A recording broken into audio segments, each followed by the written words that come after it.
बोल काशी विश्वनाथ भगवान।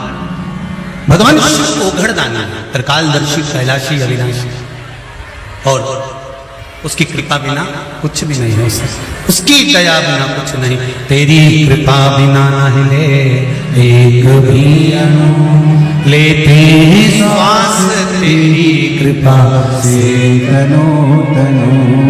हे गंगाधार मुक्ति द्वार ओंकार तू, आयो बिहारी शंभुकार। भगवान गणेश कैलाश पर्वत पर माता पार्वती के पास, भगवान शिव के पास है। भगवान शंकर ने पूछ लिया, गणेश जी कैसे आना हुआ? बैठो बैठो, मुंह कर देंगे, बैठो। गणेश जी कैसे आना हुआ? गणेश जी महाराज बोले, पिताजी सृष्टि खंड में माता पिता ये एक गुरु के पद पर है। एक बात बहुत अपने मन में बिठा कर रखिएगा, अगर बच्चों को सतमार्ग चलना सिखाती है तो वह मां ही सिखाती है। बेटे को गलत मार्ग से हटाकर सतमार्ग की ओर घर की मां ले जा सकती है। इसलिए निवेदन है, अपने बच्चों को सनातन धर्म के संस्कार देने का प्रयास करो। एक लोटा हाथ में जल पकड़ा कर शिव के मंदिर भेजना प्रारंभ करो, जिससे यह जीवन की सार्थकता उत्पन्न हो। शिव के धाम जाइए, गुरु की शरणागति में अगर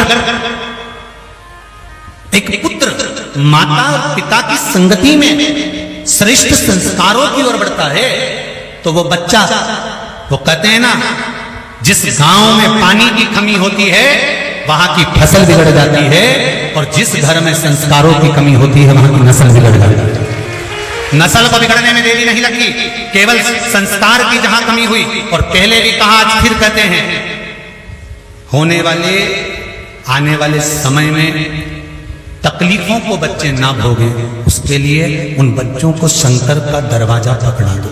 किसका दरवाजा? मेरे शिव का दरवाजा, मेरे भोलेनाथ का द्वार पकड़ा दीजिए। उसका कारण क्या होगा? हम हैं नहीं है, अंत समय में साथ देने वाला अगर कोई होगा तो वो देव अधिदेव महादेव। अंत समय में साथ देने वाला होगा तो देव अधिदेव महादेव होगा। 12 ज्योतिर्लिंग की कथा का स्मरण कराते हुए वर्णन किया गया महाराज। सोमनाथ जी का वर्णन करा, उन सोमनाथ जी का वर्णन करते हुए चंद्रदेव, जिनको काया का रोग हो गया था, और काया का रोग होने का केवल एक कारण था, क्योंकि उन्होंने अपनी धर्म पत्नियों का सम्मान नहीं करा। कल कथा में कहा था, नारी का स्त्री का सम्मान आना चाहिए। ये नहीं कि तुमने नारी को स्त्री को शब्द कह दिया, ताने दे दिए, गालियां दे दी, आड़ा टेढ़ा बोल दिया, नहीं नहीं, उसका सम्मान आना चाहिए, उसका आदर करना चाहिए।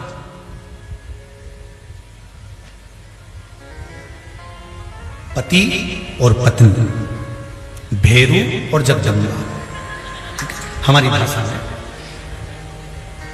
एक निवेदन है, ये एक दूसरे का सम्मान, आदर। क्या होगा? भगवान कृष्ण की मैया का नाम क्या था? यशोदा।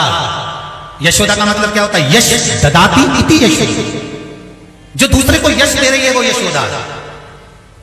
आप चाहते हो आपको सम्मान मिले तो आपको दूसरे को सम्मान देना होगा। आप चाहते हो कि आपको आदर मिले तो आपको दूसरे को आदर देना होगा। आप चाहते हो कि आपकी कोई सुने तो पहले आपको किसी की सुनना होगा।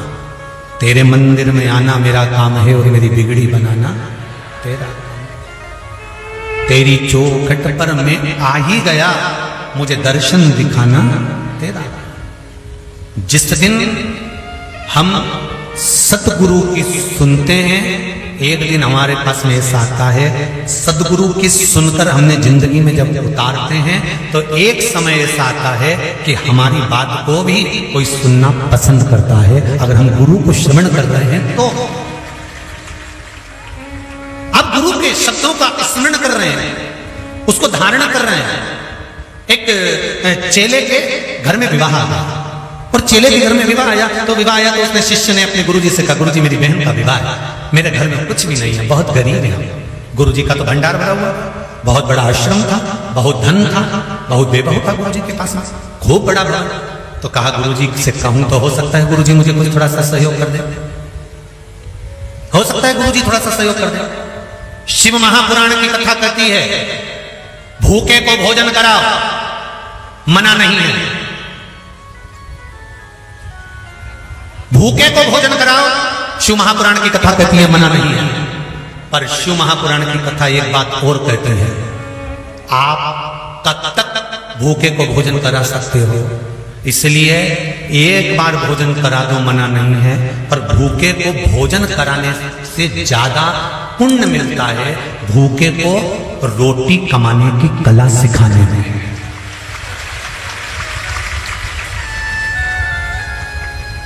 बेटे को मां